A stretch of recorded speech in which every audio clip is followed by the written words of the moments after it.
The thing about grief is that it doesn't thin with time. It thickens. It finds the cracks in your ribs and fills them with something heavier than bone. And after a while, you stop noticing the weight because your body has learned to carry it the way it learned to carry blood and breath, involuntarily, and without gratitude. Marinkova had been carrying hers for 7 years. She crouched now in the maintenance crawlspace beneath Relay Station 4, her knees drawn up against the cold alloy plating, her fingers moving across the portable spectrograph with the kind of practiced silence that belongs to people who have been doing forbidden things for a long time. Above her, through 18 inches of composite flooring, she could hear Commander Aldrich's boots and the low murmur of the morning advisory. The same meeting she was barred from attending, the same strategic briefing she'd been excluded from since the Colony Council had decided 3 years ago that xenobiologists had no seat at the defense table. She mouthed the words a half-beat before Aldrich said them. Perimeter scans are clean. No veil signatures within 40 clicks. We hold position, we hold faith, we endure. Hold faith, hold position, endure, the colony's holy trinity. Marin pressed her lips together and adjusted the spectrograph's frequency band, sweeping the electromagnetic spectrum the way she'd taught herself to do in the years since the veil had first come to Cantha 7 and burned everything she loved. The veil, even the name was a human approximation, the closest their tongues could get to the harmonic the aliens used when they identified themselves. In reality, the veil didn't have names the way humans understood them. They had frequencies, resonance signatures. You didn't meet a veil, you encountered a pitch. And for 7 years, the pitch that Marin heard most often was the one that preceded bombardment. She'd been a different woman before the first siege. A xenobiologist with a young daughter and a quiet posting on a frontier world that smelled like wet copper after it rained. Lena had been 4 years old the night the veil came, 4 years old with her mother's dark hair and her father's habit of humming when she was concentrating. Humming this tuneless little melody that wasn't quite a song, but wasn't quite silence either. Marin remembered the sound of it more clearly than she remembered Lena's face. That was the cruelty of memory. It preserved the wrong things. The bombardment had lasted 6 hours. Marin survived because she'd been in the subsurface lab. Lena and Thomas had been in the residential ring. There was nothing left to bury. After that, Marin stopped sleeping through the night. She stopped eating meals with the other colonists. She started spending her hours in crawlspaces and maintenance shafts, tapping into the colony's sensor arrays, listening to the electromagnetic whisper of the veil, their ship-to-ship communications, their navigational pings, the strange low-frequency pulses that she suspected were something closer to emotion than language. She taught herself their signal architecture the way Lena used to teach herself songs, by repetition, by instinct, by sitting very still and letting the pattern settle into her bones. No one asked her to do this, no one wanted her to. Commander Aldrich believed in walls, in prayer vigils and rationed hope and the kind of stoic endurance that looked, from the outside, like courage but felt, from the inside, like paralysis. The Colony Council had voted twice to dismantle the sensor equipment Marin used. Both times, her husband Castor had intervened not because he believed in her work, but because he still believed in her, which was a different thing entirely and one that made Marin feel a guilt so specific it had its own texture, like sand between her teeth. Castor wanted another child. He'd been gentle about it at first, then persistent, then quietly desperate. He didn't understand that Marin had sealed that door shut with something stronger than biology.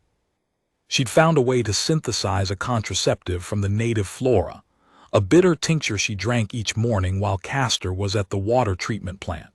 She couldn't explain it to him, couldn't tell him that the idea of creating something new, something small and soft and defenseless, in a world where the veil could return at any moment and turn it to ash, that idea wasn't just frightening. It was obscene. So she hid beneath floors and listened to alien signals instead, and the colony whispered about her behind her back, and Castor looked at her with eyes that held a question she would never answer. The spectrograph chirped. Marin's fingers froze. A new signal, not navigational, not communicative. Something deeper, something almost subsonic, a frequency she'd cataloged once before, years ago, in a research paper no one had read. It was the frequency the Veil used for their living weapons. Their beasts. Marin's breath caught. She pressed the earpiece deeper and closed her eyes, letting the signal paint its picture in her mind. The beasts were the Veil's most terrifying technology, massive bioengineered organisms designed for planetary siege. Quadrupedal, armored in overlapping chitin plates the color of dried blood, with 6 eyes arranged in a crescent across a skull that was more battering ram than head. They could tear through a colony wall in minutes. They could survive in vacuum. They were, by every metric that mattered, the most efficient killing machines in the known galaxy. And one of them was somewhere on Cantha 7. Close. Wounded, if she was reading the signal correctly, the harmonic was fractured, stuttering, like a heartbeat with arrhythmia. Marin saved the frequency data, powered down the spectrograph, and crawled out of the maintenance shaft into the gray morning light. She didn't tell anyone what she'd found. Not yet. The celebration had been Aldrich's idea, which surprised everyone. A naming ceremony for Yale and Dimitri's newborn daughter, the first child born in the colony in 3 years. Aldrich saw it as a symbol, proof that Cantha 7 was still a place where life could begin, not just end. Marin stood at the edge of the gathering, her back against the water recycler housing, watching the colonists pass the baby around the way humans always pass babies. Carefully, reverently, with that specific softness in their faces that belongs to people holding something they know is fragile. Castor stood across the clearing with a group of men from the construction crew, laughing at something, and when he caught Marin's eye he smiled at her in a way that was both an invitation and an ache. She looked away. The naming words were being spoken, something Aldrich had adapted from 3 different Earth traditions, none of which he practiced, all of which he deployed with the confidence of a man who believed that ceremony was more important than belief, when the sky split. Not literally, but that was how it felt. The first Veil drop pod hit the eastern perimeter with a sound like God cracking a knuckle, and for a single suspended second every person in the clearing stood perfectly still, the way animals do in the instant before a predator moves. Then the second pod hit, and the third, and the frozen moment shattered into running and screaming, and the acrid smell of superheated atmosphere. Marin didn't run. She'd survived enough bombardments to know that the first 30 seconds were chaos, and the next 30 seconds were death, and everything after that was just damage assessment. She pressed herself flat against the recycler housing, and watched the drop pods crack open like seed husks, spilling Veil raiders into the colony's outer ring, tall, angular figures in atmospheric suits that made them look like insects carved from obsidian, their movements too fluid to be mechanical but too precise to be organic. They weren't here for conquest. This was a raid, quick, surgical, meant to destabilize, meant to remind. The fighting was brief and ugly. Kalia, who ran the greenhouse, took a pulse round through the chest trying to shield his wife. Yale dropped to her knees in the dirt, clutching her newborn against her body, while plasma fire stitched the air above her head. Dimitri tackled a Veil raider and they went down together in a tangle of limbs. And when they came apart, Dimitri was holding the alien's weapon, and the alien was holding its own throat. And then it was over. The remaining raiders withdrew to their pods and launched, leaving behind 3 dead colonists, a burning storage module, and the particular silence that follows violence. The silence that isn't really silence at all, but the sound of people remembering how to breathe. Marin found her sister-in-law, Petra, sitting in the medical bay with her arms wrapped around her midsection, and a look on her face that Marin recognized because she'd worn it herself, 7 years ago, in a different room, after a different attack. The baby, Petra said. She wasn't talking about Yale's daughter. Marin understood. Petra had been 12 weeks along, quiet about it, superstitious, waiting for the right moment to tell anyone other than Marin. The concussive force of the drop pod impact had done what the Veil themselves hadn't bothered to, ended something before it had the chance to begin. Marin held Petra's hand and said nothing, because there was nothing to say, and because the weight in her ribs had doubled, and because somewhere in the back of her mind, a signal was still pulsing, fractured, stuttering, close, and she knew, with the certainty of a woman who had spent 7 years listening to frequencies no one else could hear, that the beast was dying. And she knew she was going to find it. She went at night, 3 hours after the colony had settled into the exhausted half-sleep that follows crisis. Castor was at the perimeter with the other men, standing guard against a threat that had already come and gone. Marin took her field kit, a hand light and the spectrograph, and she walked into the dark. Cantha 7 night was the color of a bruise, deep purple at the horizon, black overhead, with 2 small moons that gave just enough light to make the landscape look like a charcoal drawing of itself. The terrain beyond the colony walls was broken ground, all basalt ridges and shallow ravines filled with the copper-smelling ground cover that passed for vegetation here. Marin followed the signal. She found the beast in a ravine half a kilometer from the eastern wall. It was enormous. Even curled in on itself, wounded and half buried in loose rock, the creature was the size of a cargo shuttle, a mountain of chitin and muscle and something that might have been bone but probably wasn't. 3 of its 6 eyes were dark. The other 3 tracked Marin as she descended the ravine wall, and in the faint moonlight they held a color she didn't expect.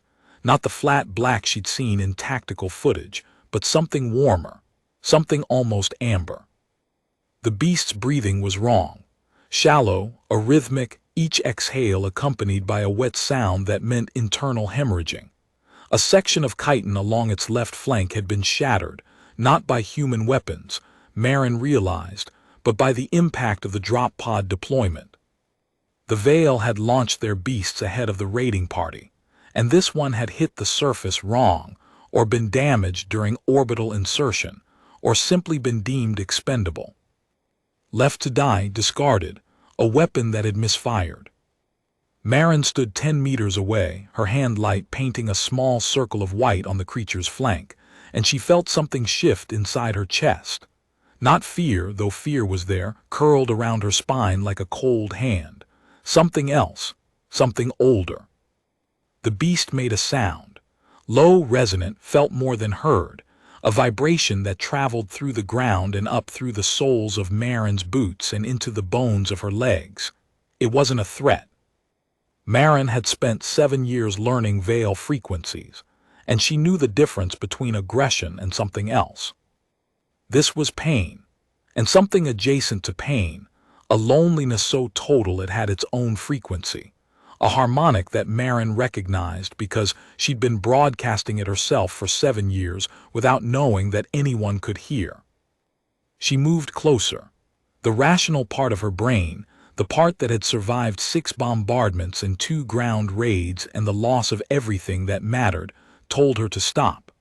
Told her that the creature in front of her had been designed to kill, that its jaw could snap a hull strut, that its forelimbs could crush a pressure door. The rational part of her brain was correct about all of these things, and Marin ignored every one of them, because rationality is a poor compass in the dark and something else was guiding her now.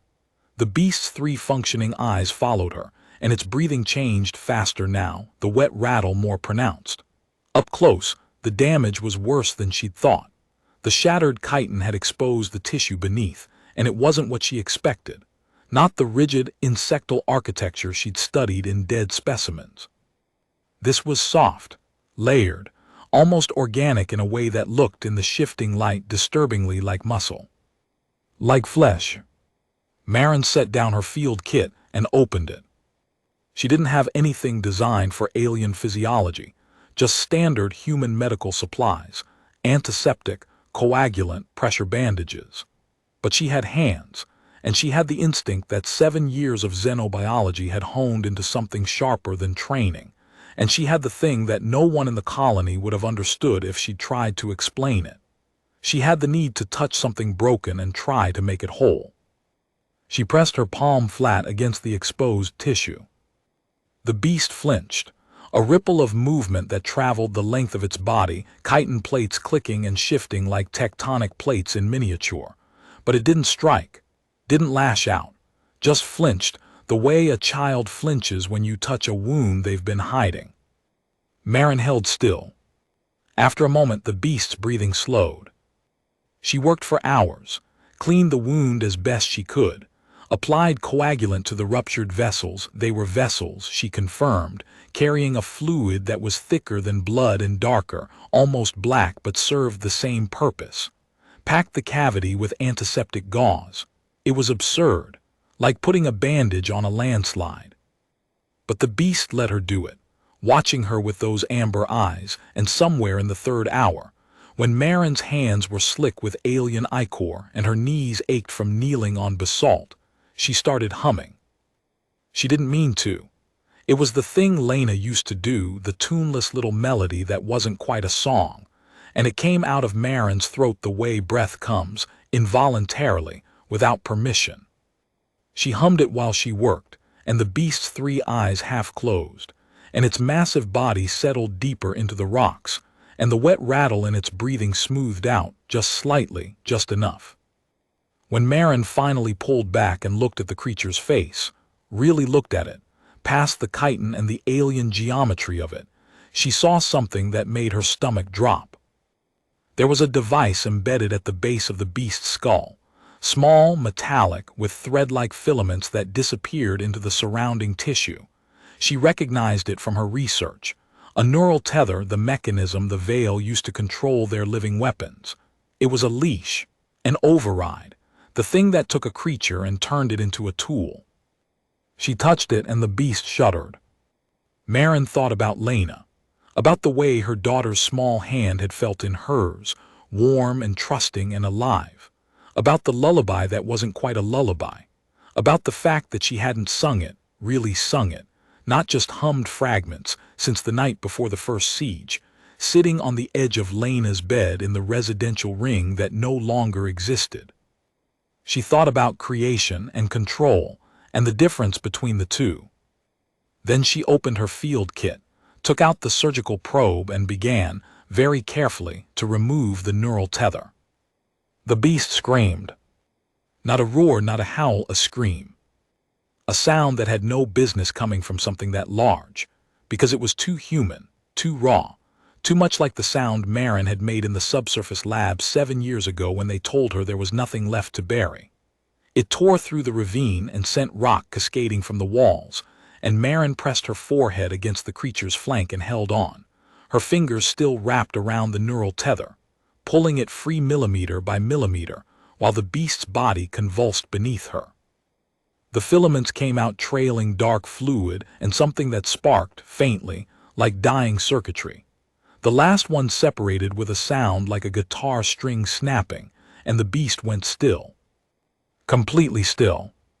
Marin counted her own heartbeats. 1, 2, 3, 7, 12. The beast opened its eyes, all 6 of them. The 3 that had been dark were amber now, glowing with a light that wasn't reflected. It was generated, coming from somewhere inside the creature, filling the ravine with a warm luminescence that made the basalt look like burnished copper. The beast turned its massive head and looked at Marin, and for the first time in her life she understood what people meant when they said an animal looked at them with intelligence, because this wasn't intelligence exactly. It was something more dangerous. It was recognition. The beast exhaled, and the sound it made was different from before. Softer. A low, resonant hum that vibrated at a frequency Marin felt in her teeth and her sternum and the hollow place between her ribs where the grief lived. It was answering her, answering the melody she'd been humming. Marin stared at the creature stared back. "Okay," she whispered. Her voice sounded strange in the quiet ravine, too small, too human, surrounded by too much alien flesh. "Okay, you're free now." The beast hummed again, and Marin's eyes burned.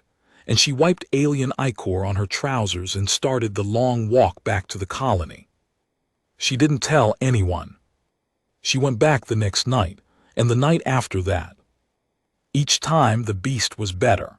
The wound was closing, not healing the way human tissue heals, slowly and with scar tissue, but regenerating, the chitin regrowing in overlapping plates that were slightly lighter in color than the originals, like new bark on a tree that's been stripped. The beast was eating, too. Marin found evidence of it in the ravine, the remains of Cantha's 7 native megafauna reduced to bone and chitin scraps. She found a water source it had discovered, a seep in the basalt where mineral-rich groundwater pooled in a natural basin, and around the basin the ground cover grew thick and lush, fertilized by the beast's presence, as if the creature's biology was giving something back to the soil even as it took from it. And each time, the beast was waiting for her. On the 4th night, Marin brought a length of soft cloth she'd torn from her own bedding. The wound was healing well, but the new chitin was thin and sensitive, and the beast flinched when wind hit the regenerating plates. She wrapped the cloth around the damaged section the way you'd bandage a child's scraped knee, gently, with more care than efficiency, tucking the edges so they wouldn't fray. The beast held perfectly still during the process, its 6 amber eyes fixed on Marin's hands, its breathing slow and deep and steady. When she finished, the creature turned its head and touched the bandaged area with the flat of its jaw, inspecting it, or perhaps just acknowledging it, and then it looked at Marin and the hum changed. Became something warmer, something that sounded impossibly like contentment. She sat with the beast that night longer than she should have, watching the moons track their slow arc across the sky, feeling the creature's warmth against her back and the vibration of its breathing in her spine. She told it about Cantha's 7 geology, the basalt formations, the copper-rich soil, the way the seasons worked on a world with an axial tilt of only 3 degrees. She told it about the colony's water recycler and the greenhouse where Kalia used to grow tomatoes that never quite tasted right, and the way Castor laughed at his own jokes before he reached the punchline. She told it things she hadn't told anyone, not because they were secrets, but because they were ordinary, and ordinary things are the hardest to share when grief has made everything feel extraordinary by comparison. The beast listened. Not the way an animal listens, with ears and instinct, alert for threats. The beast listened the way a friend listens, with its whole body oriented toward her, its breathing synchronized to her speech rhythms, its eyes tracking her face with an attention so complete it felt like being held. It learned her footsteps. She realized this on the 3rd night, when she was still 50 meters from the ravine's edge, and heard the low hum begin. The creature sensing her approach through the vibration of her boots on basalt, recognizing her gait the way a dog recognizes the sound of a particular car engine. By the time she descended the ravine wall, the beast had shifted its massive body to create a space, a hollow in the rock and chitin where Marin could sit, sheltered from the wind, close enough to touch. She cleaned its wounds. She checked the site where she'd removed the neural tether. It was healing cleanly, the tissue closing over the implant cavity with new growth that was darker than the surrounding flesh, like a tattoo. She talked to it, because talking to something alive was better than talking to herself, and because the beast's 6 amber eyes tracked her mouth when she spoke, and its breathing changed to match her cadence. And once, just once, it made a sound that was so close to a human word that Marin stopped mid-sentence and stared at it with her heart in her throat. It wasn't a word. It was a vowel, a low, resonant approximation of the ah sound in the middle of Marin's name, produced by vocal structures that had never been designed for speech but were trying anyway. She didn't cry. She was very specific about that later when she replayed the moment in her memory. She didn't cry. Her eyes watered. That was different. The next night she cut her finger on a chitin edge while checking the wound site. A small cut, barely worth noticing, a thin line of red across her index finger that she wiped on her trousers without thinking. But the beast reacted. A shudder ran the length of its body, and one of its forelimbs twitched, and it made a sound, sharp, quick, pain that didn't correspond to any injury on its own body. Marin stared at the creature. Stared at her finger. Cut a little deeper, deliberately, pressing her thumbnail into the wound until it stung. The beast flinched again. Same timing, same magnitude, as if the pain had jumped the gap between their bodies like static electricity. They were connected, not through the neural tether that was mechanical, external, a chain. This was something else, something that had grown in the space between them during these nights in the ravine, something built from proximity and patience and the specific alchemy that happens when one creature tends to another's wounds without asking for anything in return. The beast felt what she felt. Her pain was its pain. Which meant, Marin realized with a sensation like cold water running down her spine, that her grief was its grief too. Every night she'd sat against its flank and hummed her dead daughter's melody. The creature hadn't just been listening. It had been carrying, sharing the weight in her ribs the way a second pair of hands shares a load, not making it lighter exactly, but making the carrying possible. On the 5th night, she brought Lena's doll. She didn't know why. It was the only thing of Lena's that had survived, a small cloth figure with button eyes and yarn hair that Marin had made from scraps during the first year on Cantha 7, before the veil, before everything. It had been in her jacket pocket the night of the bombardment. The fabric still smelled like the residential ring, if she pressed her nose close enough and breathed deeply enough and was willing to believe hard enough. She held it out to the beast the way she might have held it out to a child. The creature lowered its enormous head slowly, with a care that was almost theatrical in a body that size, and touched the doll with the edge of its jaw. The contact was so gentle that the doll didn't even compress. Just a touch, an acknowledgement. Then the beast made the vowel sound again, ah, and settled its head on the ground beside Marin, and she sat with her back against its flank and listened to its breathing. And for the first time in 7 years, the weight in her ribs felt like something other than grief. It felt like company. Ilara found out first. Ilara Vasic was 83 years old, the colony's archivist, and the only person on Cantha 7 who remembered the first war with the Veil. Not the siege of Cantha 7, but the original contact war, 40 years ago, on a world called Tessera 4. She walked with a cane made from repurposed hull plating, and she had a burn scar that covered the left side of her face like a map of a country that didn't exist anymore.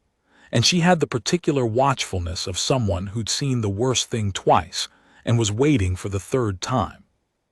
She followed Marin one night. Marin didn't notice until she was already in the ravine, already sitting against the beast's flank, already humming. "You damned fool," Ilara said from the ravine's edge. Marin stood so fast she stumbled. The beast stirred, its 6 eyes opening, finding the old woman on the ridge. A low rumble built in its chest, not the hum it used with Marin, but something deeper, something that made the rocks vibrate. "It's all right," Marin said. She didn't know if she was talking to the beast or to Ilara. "She's not a threat, she's—" "I know what I am," Ilara said. She descended the ravine wall with a deliberateness that had nothing to do with her age and everything to do with the fact that she was walking towards something that could kill her with a thought. And she knew it. And she was doing it anyway because she needed to say what she was going to say while standing close enough to look Marin in the eye. She stopped 5 meters from the beast. It watched her. She watched it. "On Tessera 4, Ilara said, "the Veil deployed 6 of these things against our colony. 2,000 people, Marin. The beasts killed 800 in the first hour. They didn't distinguish between combatants and children. They didn't stop when the fighting stopped. They kept killing until their handlers recalled them, and even then one of them resisted the tether and killed 17 more people before they brought it down." "This one isn't tethered," Marin said. "I removed it." Ilara's expression didn't change, but something behind it did, a tightening, a bracing, like a woman watching a wave she can't outrun. "That's worse," Ilara said. "A tethered beast is a weapon. An untethered beast is a catastrophe.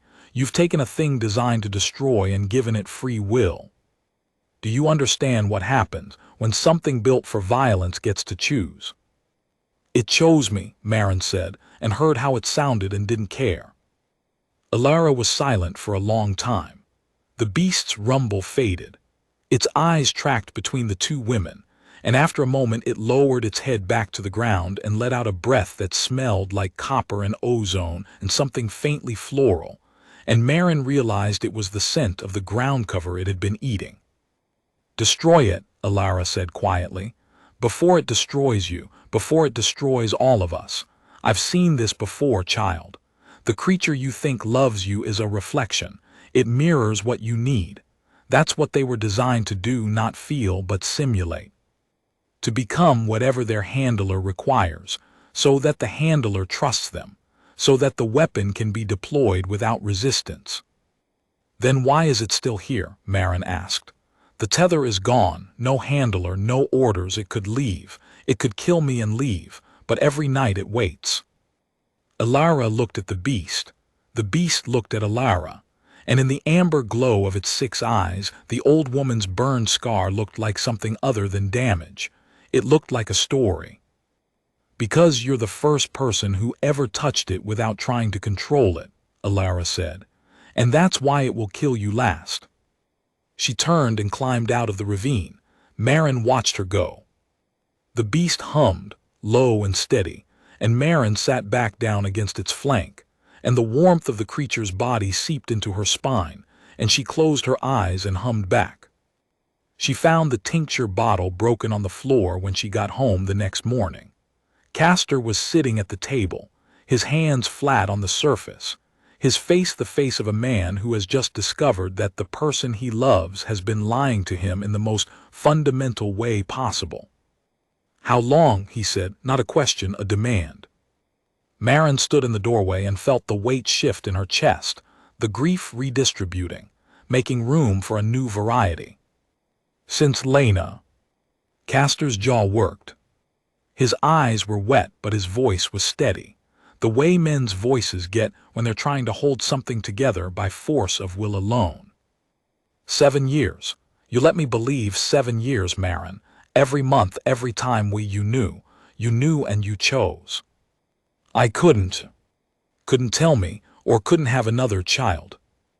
Both, she said, and the honesty of it hit her like a physical blow, because she'd never said it out loud before, and hearing it in her own voice made it real in a way that thinking it never had.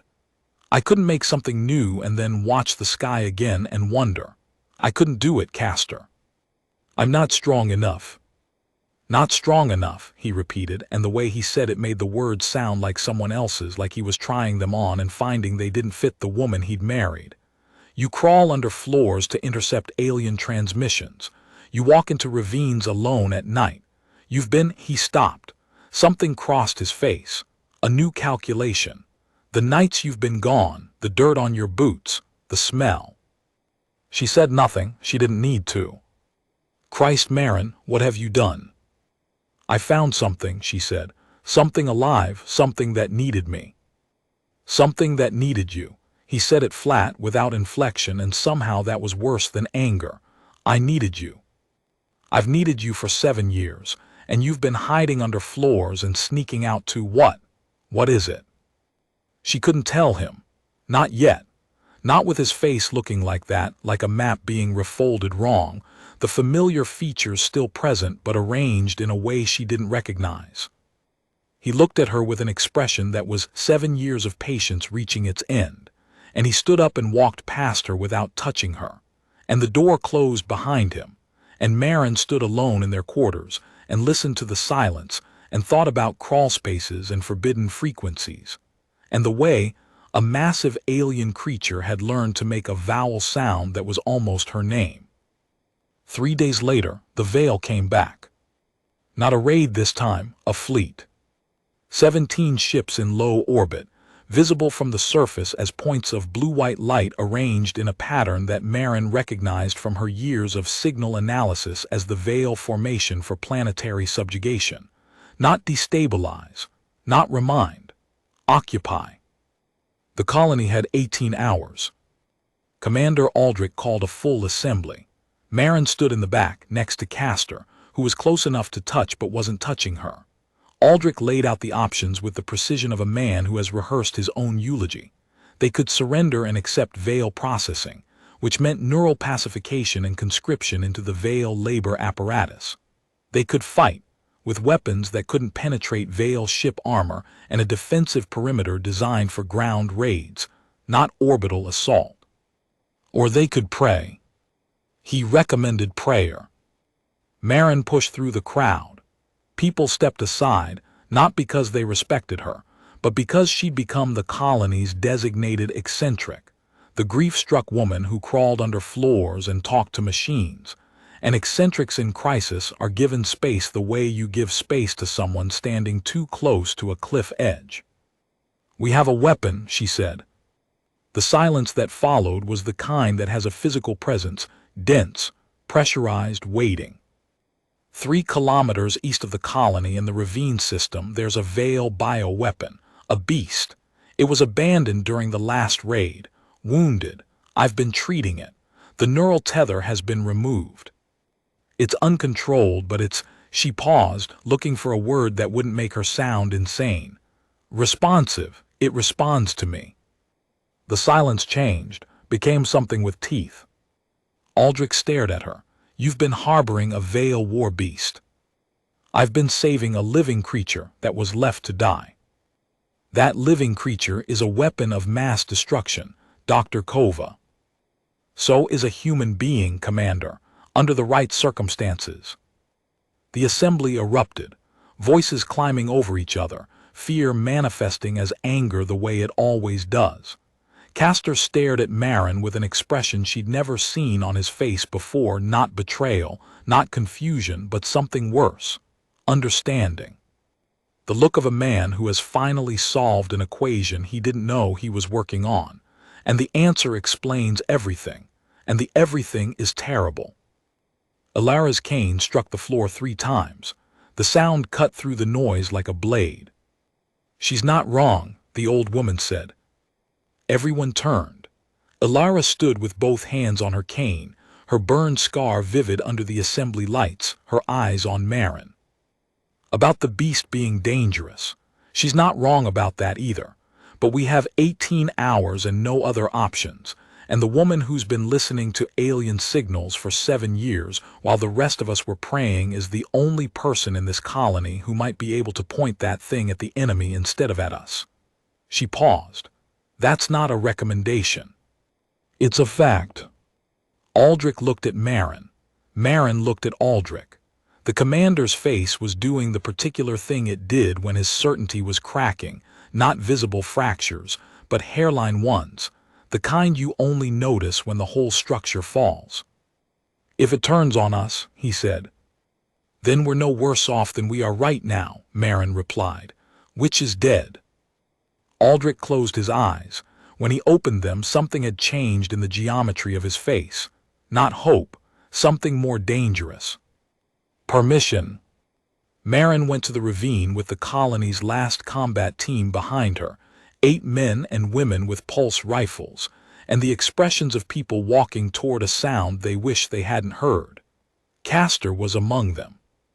He hadn't spoken to her, but he'd picked up a rifle and followed, and Marin understood that this was his version of love, not forgiveness, not acceptance, but presence, being there for the thing that might kill them both. The beast was waiting. It always was. It stood as they approached, rose from the ravine floor with a sound like a building shifting on its foundation, chitin plates cascading into position, 6 amber eyes blazing in the pre-dawn darkness. Fully healed now. Massive. Terrifying. A mountain of biological engineering that made the 8 combat-trained humans look like children standing at the base of a monument they couldn't comprehend. 3 of the squad raised their rifles. Marin stepped in front of them. "Don't," she said. The beast's head swung toward the armed humans. A sound built in its chest, the deep rumble, the warning frequency. Chitin plates along its spine lifted and fanned, doubling its apparent size. One of the squad members, young, barely 20, hands shaking, made a noise in his throat that was very close to a whimper. Marin walked toward the beast. She didn't run, didn't hesitate, just walked, the way she'd walked every night for the past 2 weeks, with the field kit she didn't need anymore and the posture of a woman approaching something she trusted. Behind her she heard someone, maybe Castor, maybe one of the squad, whisper something that might have been a prayer or might have been a curse, and either way it was a human sound, fragile and earnest and completely inadequate for the situation, and Marin loved it for exactly those reasons. The beast watched her. The rumble faded. The spine plates lowered. She placed her hand on its jaw. The chitin was warm, warmer than she expected, almost feverish, as if the creature's metabolism was running hot in preparation for something. "I need you," she said quietly. "Not because I built you, not because I own you. I need you because something terrible is coming, and you're the only one strong enough to stand between it and the people I'm trying to keep alive." The beast lowered its head until its jaw rested on the ground in front of her. Its eyes, all 6, amber, luminous, were level with her chest. It breathed, and the breath moved Marin's hair, and it smelled like copper and ozone and something floral, and the beast made the vowel sound. Behind her, Castor made a noise that Marin would replay in her memory for years afterward. A small sound, involuntary. The sound of a man watching something he can't explain become something he can't deny. The beast stood. It turned toward the colony. It walked. Marin followed. The squad followed Marin, and the night began its slow surrender to dawn. The veil descended at noon. Drop pods first, hundreds of them, blackening the purple sky like a murmuration of starlings made of metal and malice. Then the ground troops, pouring from the pods in their obsidian atmospheric suits, moving with that terrible fluid precision. Then the secondary beasts, 3 of them, tethered, controlled, their eyes flat black and their movements mechanical, driven by neural overrides that turned living creatures into remote-operated weapons. The colony's perimeter wall lasted 4 minutes. Marin's beast hit the first tethered beast at a full run, and the impact was geological, a collision of living mass that sent shockwaves through the ground and cracked the basalt in radial fractures. The tethered beast, controlled and programmed and following orders, fought the way a machine fights, efficient, predictable, optimized. Marin's beast fought the way a freed thing fights, with fury, with improvisation, with a viciousness that had nothing to do with programming and everything to do with choice. The tethered beast went down in 90 seconds. Its chitin shattered along the stress lines where the neural tether's filaments had weakened the surrounding tissue, and Marin understood, watching from the colony wall, that the tethers didn't just control, they compromised, made the beasts obedient and breakable in equal measure. The second tethered beast lasted longer, 3 minutes of combat that reduced a section of the colony's eastern district to rubble. Marin's beast took damage, a gash along its right flank that exposed the soft tissue beneath, dark fluid streaming, but it didn't stop, didn't slow. It fought with its jaws and its massive forelimbs and the blunt instrument of its skull, and when the second beast fell, Marin's beast stood over it and made a sound that was neither roar nor howl, but something in between, something that carried across the battlefield like a horn call. The Veil ground troops hesitated. Marin saw it happen, that fractional pause, that recalibration, the moment when a force that has always been superior encounters something it hasn't accounted for. Their beasts were weapons. This beast was something else. This beast was a person. A Veil officer, taller than the others, its atmospheric suit marked with the resonant sigils of command authority, stepped forward and raised a control device. Marin recognized it from her signal research. A tether activator. The officer was trying to re-establish neural control, sending the override frequency that should have dropped the beast like a puppet with cut strings. Nothing happened. The officer tried again, adjusted the frequency, broadened the band. The signal hit the beast and scattered, finding no tether to connect to, no receiver to activate. The beast turned its massive head toward the officer, and the amber light in its 6 eyes intensified, and the sound it made was not the hum it used with Marin, and not the warning rumble it used for strangers. It was something new. Something the Vale officer, with all its training and technology and species-wide certainty, had never heard one of its own bioweapons produce. Contempt. The officer stepped back. The ground troops closed ranks around it, weapons raised, but their formation had changed. Tighter, defensive, the posture of soldiers who have realized they are no longer the most dangerous thing on the field. The third tethered beast charged. Marin's beast met it head-on, and this time the fight was longer, harder, uglier. The tethered beast was the largest of the three, and its handlers had adapted, adjusting its tactics in real time through the neural tether. It fought smart, targeted the existing wounds, drove Marin's beast backward toward the colony, toward the people. Marin ran.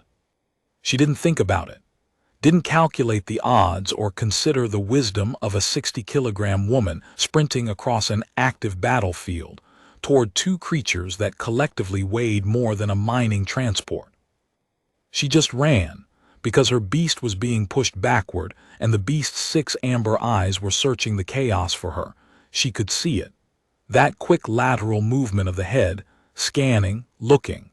And she understood that the creature fought for her the way she'd fought for it, not because of programming or obligation, but because of something simpler and more terrifying. Because of connection. She reached the perimeter and climbed a section of collapsed wall, standing on the rubble with her arms raised, visible, a human figure silhouetted against the burning colony. The beast saw her, all 6 eyes locked on, and the sound it made, the low hum, the resonant vibration that was almost a name, cut through the noise of the battle like a blade through silk. The beast turned. The third tethered creature lunged, jaws wide, targeting the exposed wound on the beast's right flank. Marin's beast pivoted with a speed that shouldn't have been possible for something that massive and drove its armored skull into the tethered beast's throat. The impact snapped the neural tether. Marin heard it, a high-pitched crack like breaking glass, and the tethered beast convulsed, freed for one terrible instant from its control before its body, weakened by the very system designed to command it, collapsed under its own weight. But the blow had cost. Marin's beast stood over the fallen creature, and its breathing was wrong again, the wet rattle, the arrhythmia, the sound of something broken inside that no amount of antiseptic gauze could fix. It swayed. Its left forelimb buckled, and it caught itself, and the effort of catching itself opened the wound on its flank wider, and the dark fluid poured freely now, pooling on the broken ground. The Vale ground troops had stopped fighting. Marin noticed this the way you notice a change in weather gradually, then all at once. The obsidian-suited figures had pulled back to the perimeter, their weapons lowered, their helmet visors turned toward the dying beast. She'd studied Vale behavior for 7 years, and she'd never seen them do this. They didn't pause. They didn't observe.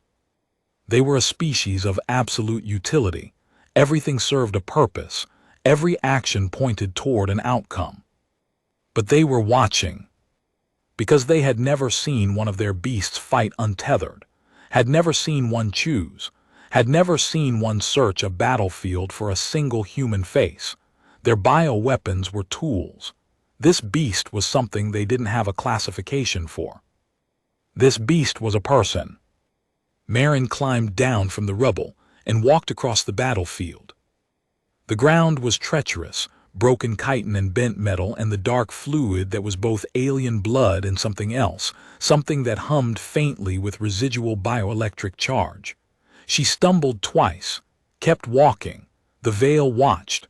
The colonists watched. Castor, standing on the wall with a rifle he hadn't fired, watched. The beast had sunk to the ground by the time she reached it. Its forelimbs were folded beneath its body, and its massive head rested on the earth, and its 6 amber eyes were dimming, not going dark, but fading, the way a candle dims when the wax is almost gone. The wound on its flank was catastrophic. Marin could see, through the torn chitin and the parted tissue, something that pulsed with a fading blue light, the creature's heart, or the organ that served as one, struggling against the damage. She knelt beside its head. The beast's eye, the one closest to her, the one that had always seemed the most aware, tracked her face. The hum started, weak now, barely a vibration. "Hey," Marin said. Her voice was wrecked. "Hey, I'm here, I'm right here." The beast exhaled.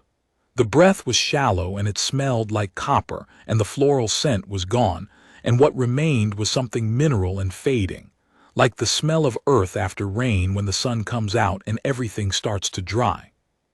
Marin reached up and placed both hands on the beast's jaw. The chitin was cooling. She could feel the creature's pulse through the bone, irregular, slowing, each beat taking longer than the last. "You were magnificent," she whispered. "You were so brave, do you know that? Do you understand what you did?" The beast made the vowel sound, quiet now, a whisper of a whisper. Marin's vision blurred. She blinked and felt the tears run and didn't wipe them because her hands were on the beast's jaw, and she wasn't going to take them away. Not now, not for anything. She thought about Lena, about the tuneless melody, about a 4-year-old girl sitting on a bed in a room that no longer existed, humming while she concentrated, her small hands wrapped around a cloth doll with button eyes.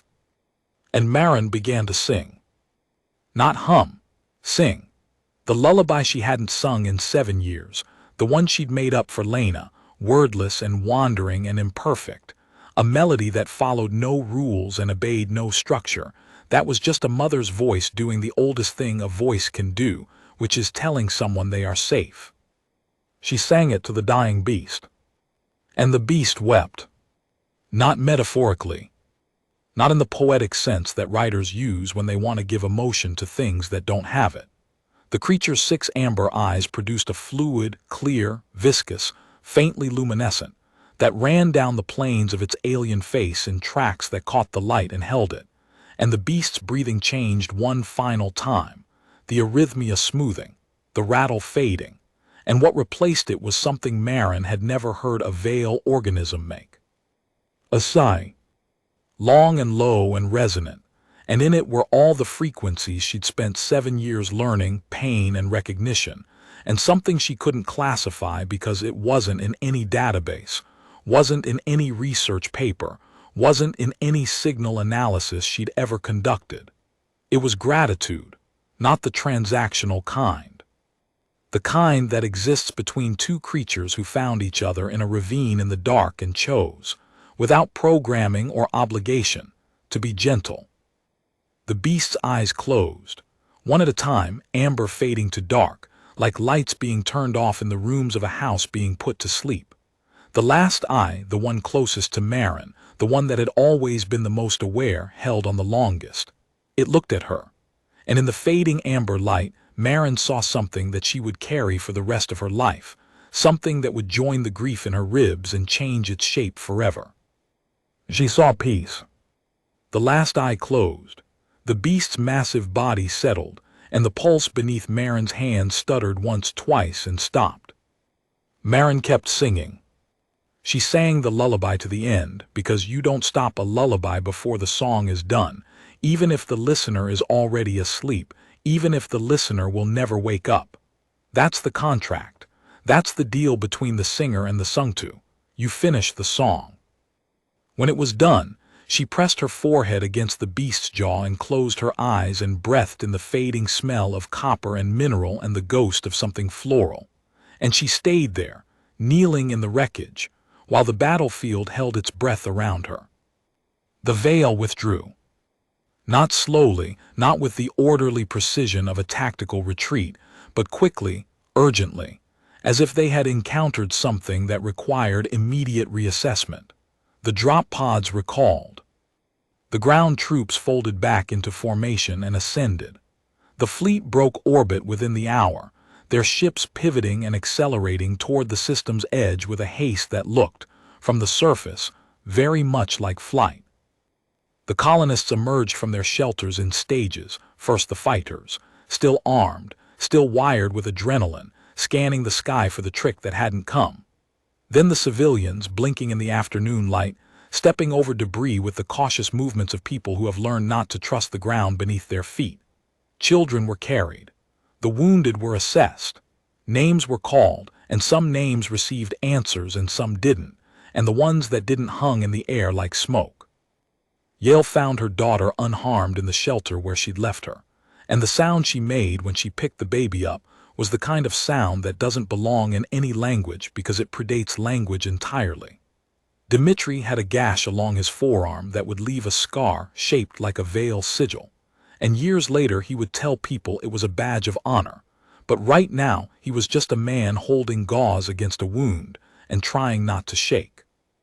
No one in the colony understood why the veil had left. Aldrich would spend months analyzing sensor data, looking for the tactical explanation, the strategic calculus that had prompted a superior force to disengage from a conflict it was winning. He never found one. Marin knew. She didn't need sensor data or strategic analysis. She'd spent 7 years listening to veil frequencies, and she knew what she'd heard in the silence after the beast died. The silence that wasn't silence, but the sound of 17 ships worth of alien minds processing something that their entire civilization, with its neural tethers and bioengineered weapons and frequencies for names, had never encountered. Compassion directed at one of their own creations.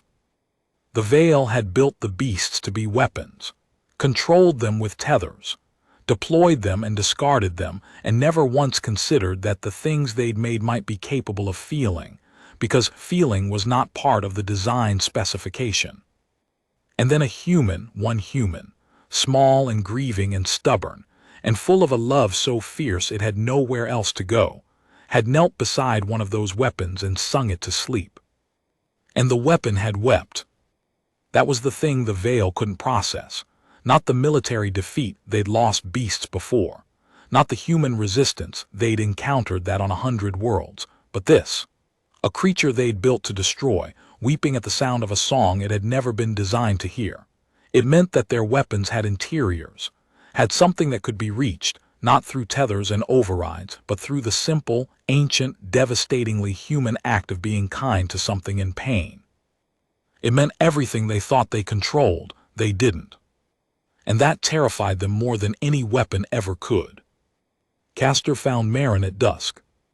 She was still in the field, sitting beside the beast's body, which had begun the process of something that wasn't quite decomposition, a slow, quiet transformation, the chitin plates softening, the tissue beneath returning to the mineral composition of the soil, as if the creature was unmaking itself, going back to the earth it had been shaped from. In another few days, there would be nothing left but a shallow depression in the basalt and a faint smell of copper. Castor sat down beside her, not close, not far, the distance of a man who is still hurt but has seen something that has rearranged his understanding of the woman he's hurt by. "You loved it," he said. "I loved her," Marin said, and she wasn't talking about the beast. Castor was quiet for a long time. "I know," he said.